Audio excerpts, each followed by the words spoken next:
টানা বৃষ্টিতে বন্দরনগরী চট্টগ্রামের বিভিন্ন এলাকায় জলাবদ্ধতা সৃষ্টি হয়েছে, এতে বিপাকে পড়েছেন নগরবাসী। এদিকে পাহাড় ধসের আশঙ্কায় ঝুঁকিতে বসবাসকারীদের নিরাপদে সরিয়ে নিতে জেলা প্রশাসন কাজ করছে। আবহাওয়া অধিদপ্তর বলছে আরও কয়েকদিন বৃষ্টি হতে পারে।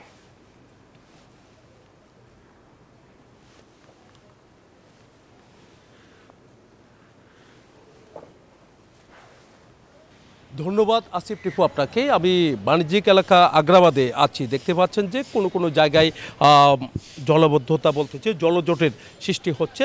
তবে সবচেয়ে বেশি যেখানে যে মুরাদপুর, হালিশহর, বাকলিয়া, যেখানে একটু বৃষ্টি হলে পানিতে তলিয়ে যেত সড়ক কিংবা বাসাবাড়ি, সেখানে কিন্তু জলাবদ্ধতা হয়নি। তবে এই আগ্রাবাদেই জলাবদ্ধতা সৃষ্টি হচ্ছে। একটু বৃষ্টি হলে কিন্তু দেখা যাচ্ছে কোনো জায়গায় হাঁটু পানি হয়ে যাচ্ছে, কোনো জায়গায় কোমর পানি হয়ে যাচ্ছে। একটু আগেও কিন্তু এখানে হাঁটু পানিতে তলিয়ে গেছিল আগ্রাবাদের সড়কটি। তবে বৃষ্টি থামার সাথে সাথে আমরা দেখতে পাচ্ছি পানি নামতেও শুরু করেছে।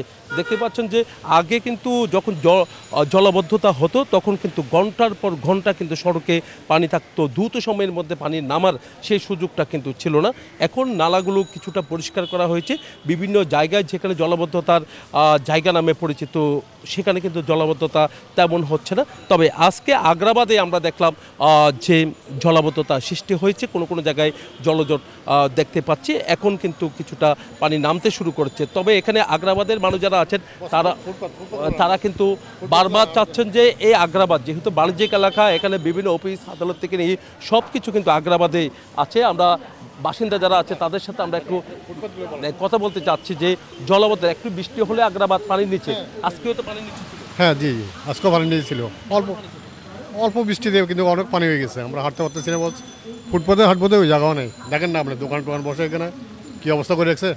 একটু চলাফেরা করতেও আমাদের সমস্যা হয়ে যাচ্ছে। কেন জলাবদ্ধতা? অনেক জায়গায় তো জলাবদ্ধতা হচ্ছে না, এখানে কেন জলাবদ্ধতা হচ্ছে? খালগুলো, নালাগুলো কি বলছে নালাগুলো জাম, অপরিষ্কার, সেই জন্য বলছে এইগুলাই হচ্ছে। বুঝলেন?